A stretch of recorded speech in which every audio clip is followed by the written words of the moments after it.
Bien, nuestro canal de YouTube. Soy el pastor Rudy Gracia y espero que la palabra que recibas en esta plataforma sirva para incrementar tu fe y que recibas todas las bendiciones que Dios tiene para ti.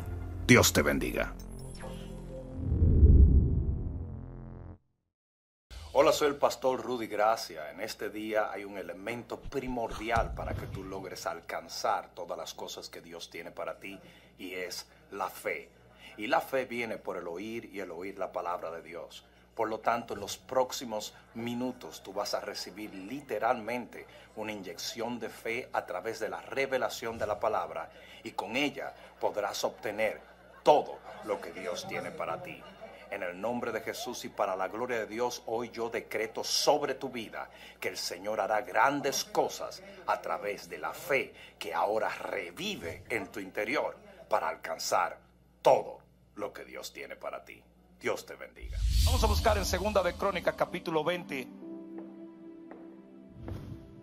y en el versículo 1, y vamos a terminar con la palabra que el Señor nos dio en el servicio pasado.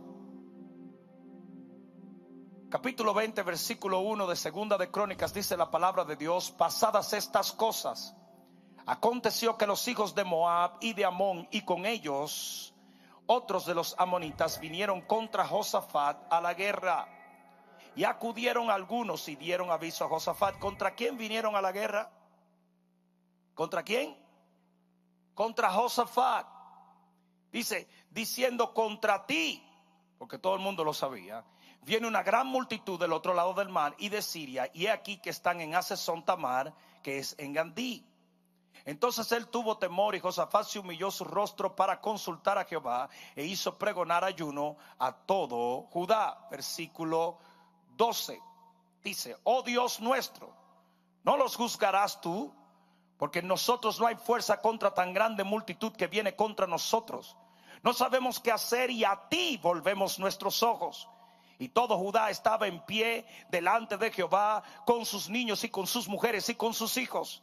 Y estaba allí Jaasiel, hijo de Zacarías, hijo de Benanía, hijo de Jehiel, hijo de Matanías, levita de los hijos de Asaf, sobre el cual vino el Espíritu de Jehová en medio de la reunión. Y dijo: oíd Judá todo, y vosotros moradores de Jerusalén, y tú, rey Josafat, Jehová os dice así: no temáis ni os amedrentéis delante de esta multitud tan grande, porque no es vuestra la guerra, sino de Dios. El que lo crea debe dar un grito de gloria ahora mismo. Yo voy a hablarles a ustedes de cuando Dios se apropia de tu guerra. Pon la mano en tu corazón y dile: gracias, Señor, que una y otra vez me has hecho entender que tú peleas por mí. En el nombre de Jesús, amén. Dale un aplauso más al Señor. Siéntate un momento. Estuvimos viendo en días pasados que hay una gran probabilidad que Josafat se provocara este problema, porque él hizo una alianza con Acab.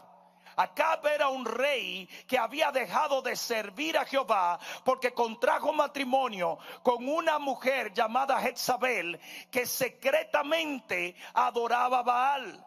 Jezabel fue también la encargada de proclamar la adoración a Baal como la religión oficial del reino de Israel. Fue una de las épocas más oscuras. Es por eso que en el tiempo de Jezabel habían 450 profetas de Baal y solamente quedaba Elías como profeta de Jehová. Con este hombre fue capaz Josafat de hacer una alianza. Varios familiares de ellos habían contraído matrimonio, y por este tipo de relación Josafat un día decide visitar a Acab. Cuando llega al palacio de Acab, Acab le dice: quiero levantarme contra Ramot de Galaad. Y Josafat nunca le preguntó a Jehová si ese era su deseo. sino que de inmediato le dijo a Acab, comprometiéndose con algo que Dios no quería que él hiciera: yo voy a ir contigo a la guerra, mi gente es tu gente, mi vida es tu vida. Y se alió con él. En ese momento Dios envía un profeta que le dice: estás mal. Yo no sé cuántos de ustedes entienden que nosotros tenemos que amar a Dios por encima de todo ser humano, que no importa quién sea, cómo venga o de dónde venga, Dios tiene que ser primero.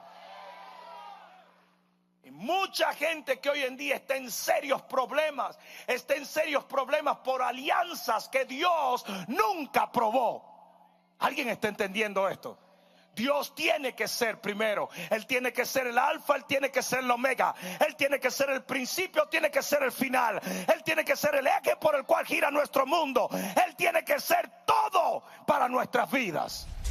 Porque la Biblia dice claramente que Jesús reveló algo que muchos no han entendido: yo soy la vid verdadera y vosotros sois los pámpanos, y separado de mí nada, que viene del griego nada, puedes hacer.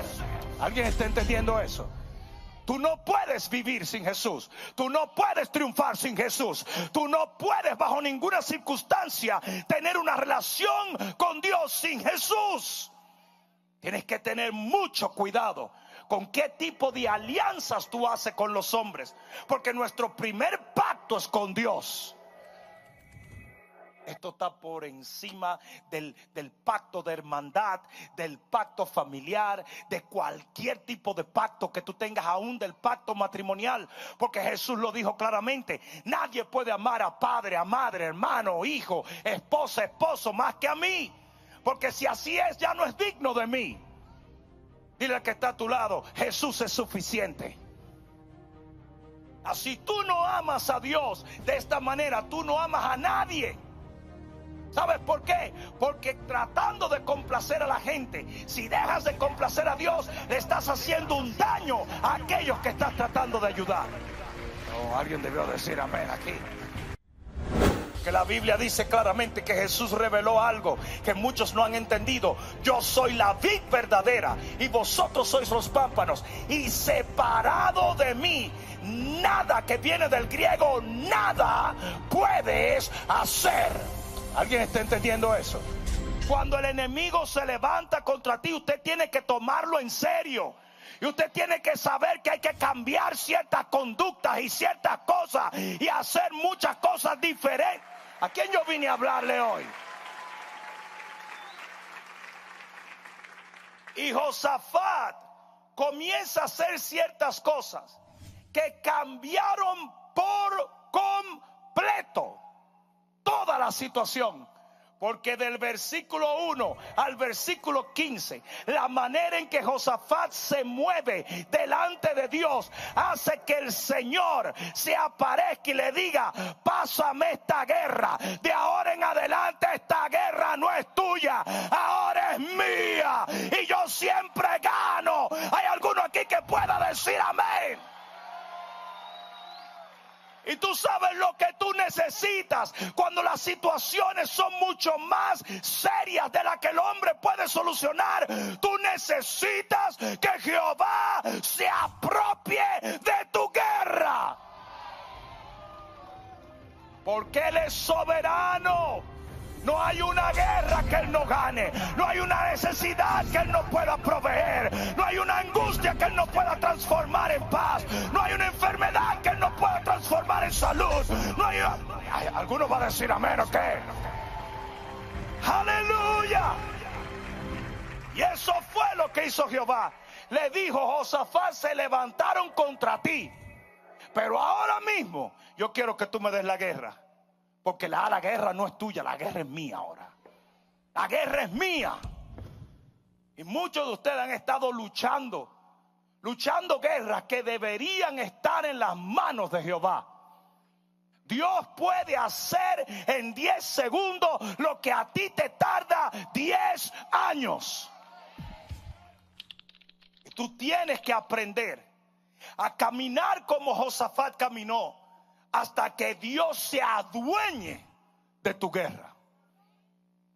Lo primero que Josafat hizo, lo primero que él exhibió en su vida fue sobriedad. Digan sobriedad. En el versículo 3 dice claramente que él tuvo temor. Él tuvo temor. Y una de las cosas que nosotros tenemos que hacer es tomar muy en serio los retos que vienen contra nosotros. 2, humillación. Dice en el versículo 3 que Josafat humilló su rostro. Y uno de los problemas que tenemos hoy en día es que nosotros estamos privando en pavos reales. Siempre somos los siervos del Señor. Aleluya. Oh, alábale. Usted tiene que aprender a humillarse, porque Dios resiste al orgulloso, resiste al altivo, pero Él da gracia a los humildes. La tercera cosa que Josafat recibió fue clamor. Digan clamor. Dice que él clamó a Jehová. El clamor es tan importante que hasta Dios te dice: clama a mí y yo te responderé. Pero ¿saben una de las cosas que nos detiene de pedirle a Dios? Que queremos pedirle al hombre y no a Dios. Queremos que el hombre sea nuestra solución y no Dios. Queremos fijarlo en lo natural y no en lo sobrenatural. Ustedes saben que este hombre llamado Josafat hubiese podido aliarse con un montononón de pueblo y levantarse contra todos los hijos de Amón y del monte de Seir y hacerlo en la carne. Pero él se dio cuenta que hay cosas que el hombre puede hacer, pero hay cosas que solo Dios puede hacer. Clama a Dios. Yo dije, clama a Dios. A la cuarta cosa que exhibió Josafat fue fe. Oh my God. Hemos hablado tanto de la fe, pero qué difícil es entender fe. Mira lo que dice en el versículo 6 de nuestro texto. Y dijo: Jehová Dios de nuestros padres, ¿no eres tú Dios en los cielos y tienes dominio sobre todo los reinos de las naciones? Y no está en tu mano tal fuerza y poder que no hay quien te resista. Tú tienes que entender que él no estaba cuestionando a Dios. Él estaba afirmando lo que él creía de Jehová. ¿Alguien está entendiendo? Y una de las peores cosas que te puede pasar a ti en un momento donde tú estás metido, enfrascado en un combate real con el enemigo, es que pierdas la fe. Y te voy a decir una cosa, eso puede pasar. Mira lo que dice el libro de Lucas, capítulo 22 y versículos 31 y 32. Libro de Lucas, capítulo 22 y versículos 31 y 32. Búscalo allí en tu Biblia si lo tienes. Dijo también el Señor: Simón, Simón, he aquí Satanás os ha pedido para zarandearos como a trigo. En otras palabras, te quiere remenear, te quiere destruir, te quiere dejar pelado. Porque el trigo, cuando el trigo se zarandea a golpe, empieza a perder el trigo y queda la paja. Y lo que está diciendo aquí es que Satanás lo quería pelar, quería quitarle las bendiciones espirituales y físicas y materiales. Y mira lo que dice aquí: pero yo he rogado por ti. ¿Cómo va a ser, Señor? ¿Y por qué tú quieres? Mejor defiéndeme tú. Espérate. Porque hay un elemento que no te puede faltar para que yo te defienda. Yo he rogado por ti para que tu fe no falte. El elemento que se necesita en la batalla es fe. Tú necesitas entender que Dios no solamente puede, sino que está dispuesto a hacerlo en tu vida. El elemento que se necesita en la batalla es fe. Tú necesitas entender que Dios no solamente puede, sino que está dispuesto a hacerlo en tu vida. La quinta cosa que Josafat exhibe es conocimiento. Él conocía su herencia. Versículo 7. Mira lo que dice el versículo 7 de nuestro texto en 2 de Crónicas capítulo 20. Dice: Dios nuestro ¿No echaste tú los moradores de esta tierra delante de tu pueblo Israel y la diste a tu descendencia, a la descendencia, de Abraham tu amigo para siempre? Yo te voy a decir a ti una cosa: si usted no sabe lo que es suyo, ¿cómo lo va a reclamar? No sé si me están entendiendo. Pero Josafat sabía que era lo que Dios le había entregado, que era lo que Dios le había prometido. Usted tiene que conocer su herencia. Ustedes pueden creer que hay gente que quisieran recibir un milagro de provisión, pero todavía están dudando si Dios prospera o no.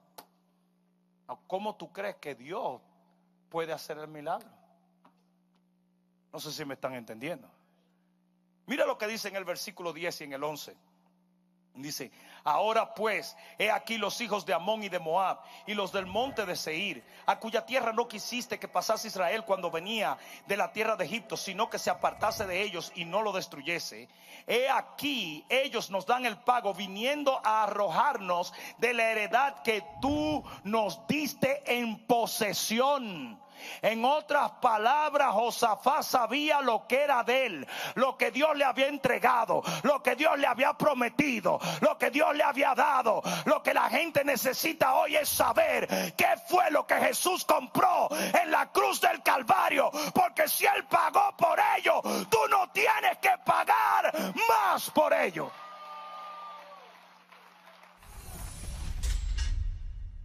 La sexta cosa que exhibió Josafat fue testimonio.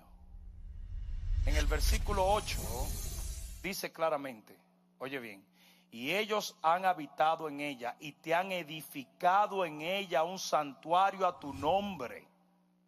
Déjame decirte una cosa que ayuda mucho y que le habla muy poderosamente a Dios en tus momentos difíciles. ¿Dónde tú has invertido tus recursos? ¿Cómo, pastor? Sí. Porque la Biblia dice que tú solamente puedes cosechar lo que siembras. Me van a dejar solo ahora, ¿verdad? Les toqué un nervio que no debí tocar. ¿Quieren que suspendamos esto aquí? Seguimos. Paramos.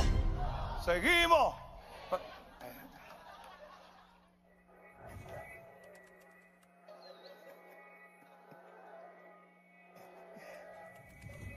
Mira lo que dice en Lucas capítulo 7 versículo 1 al 5. Yo les voy a ser sincero a ustedes. Cuando yo primero leí este capítulo, este pasaje, yo pensé que lo que dijeron los fariseos estaba mal, hasta que un hombre, un rabí, me explicó que bajo ningún concepto esto estaba mal. Lo que ellos estaban diciendo era la realidad. En Lucas capítulo 7 y versículo 1 al 5, mira lo que dice. ¿Estás allí? No mientas. Mira lo que dice. Capítulo 7 y versículo 1. Dice: Después que hubo terminado todas sus palabras al pueblo que le oía, entró en Capernaum, y el siervo de un centurión, a quien éste quería mucho, estaba enfermo y a punto de morir. Cuando el centurión oyó hablar de Jesús, le envió unos ancianos de los judíos, rogándole que viniese y sanase a su siervo. Versículo 4, oye bien lo que dice aquí. Y ellos vinieron a Jesús y le rogaron con solicitud, diciéndole: es digno de que le concedas esto, porque ama a nuestra nación y nos edificó una sinagoga. Dice: y Jesús fue con ellos. Yo leí esto y dije: mira estos tipos. Pero en ningún momento dice que Jesús los reprendió, porque lo que este hombre, siendo romano, había hecho, donde él había invertido sus recursos, donde él había puesto sus bienes, porque Jesús dijo que donde está tu tesoro, allí está tu corazón, le demostraba al Señor que el hombre tenía un corazón lleno de amor para el reino. ¿Alguien está entendiendo eso? En otras palabras, Josafat sabía lo que era de él, lo que Dios le había entregado, lo que Dios le había prometido, lo que Dios le había dado. Lo que la gente necesita hoy es saber qué fue lo que Jesús compró en la cruz del Calvario, porque si Él pagó por ello, tú no tienes que pagar más por ello. Nosotros tenemos que entender que lo que nosotros hacemos, donde nosotros ponemos nuestros recursos, donde nosotros sembramos, tiene mucho que ver con lo que recibimos de Dios. Yo les voy a hacer una pregunta a ustedes. La Biblia dice que el que diezma y ofrenda aquí en la tierra, porque tú no puedes agarrar un choro y llevárselo a Dios al cielo, que el que diezma y ofrenda en el templo de Jehová, dice que Dios abre las ventanas de los cielos. Entonces lo que tú haces en lo material en la tierra tiene un efecto en lo espiritual del cielo. Y de repente Josafat dice: Señor, lo que estamos parados delante de ti, levantamos un santuario, construimos una sinagoga, hicimos un templo, te hemos adorado, te hemos buscado, tú has visto nuestras obras. No sé si me están entendiendo. Porque el árbol se conoce.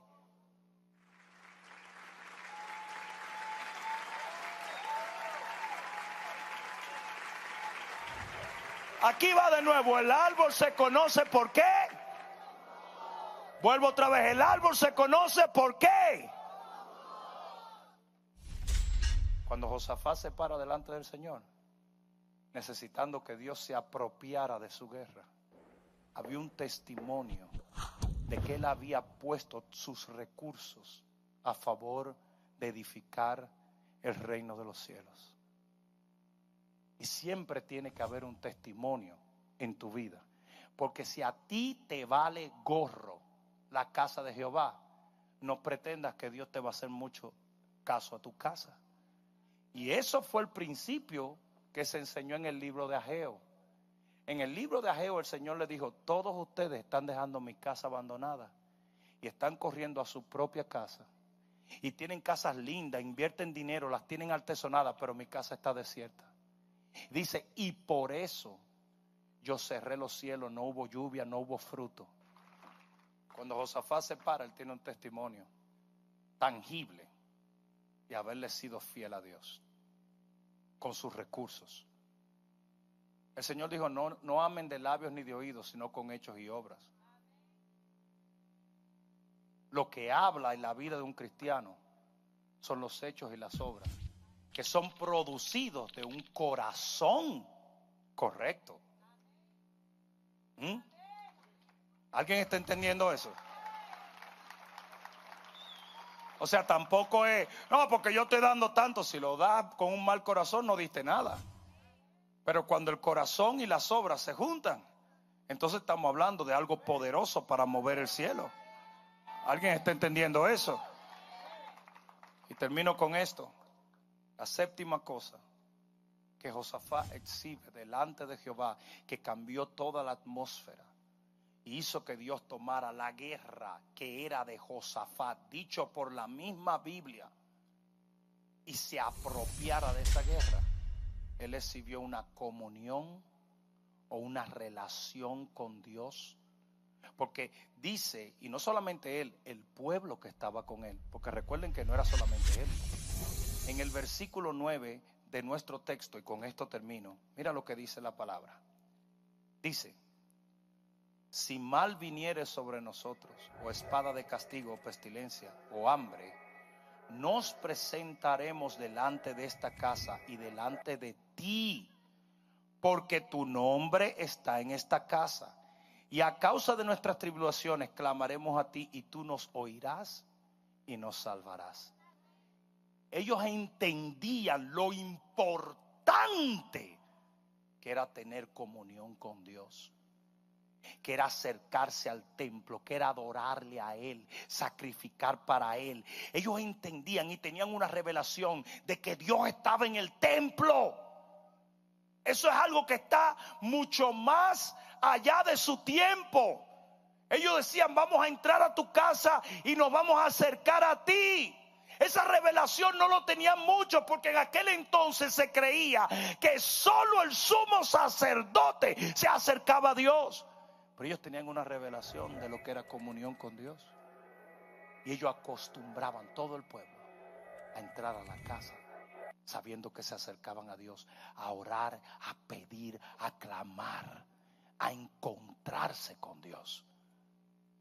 A cuando Josafat se para 15 versículos donde él está a punto de morir, donde él está rodeado de los enemigos, donde hay 10,000 soldados por cada soldado que Josafat tiene, donde el peligro de su vida es eminente, donde el enemigo iba a robarse todo, iba a matar a todo el mundo, iba a destruir todo. 15 versículos y de repente dice que cae del cielo el Espíritu de Dios y aparece la gloria del Señor y le dice: Josafat, esta guerra ya no es tuya, esta guerra es mía. Hola, soy el pastor Rudy Gracia. Muchísimas gracias por permitirnos llegar a sus corazones a través de esta palabra de Dios. No te olvides de suscribirte a nuestro canal y de compartir este video con los demás para que así ellos también puedan recibir la bendición de la palabra de Dios. Dios te bendiga.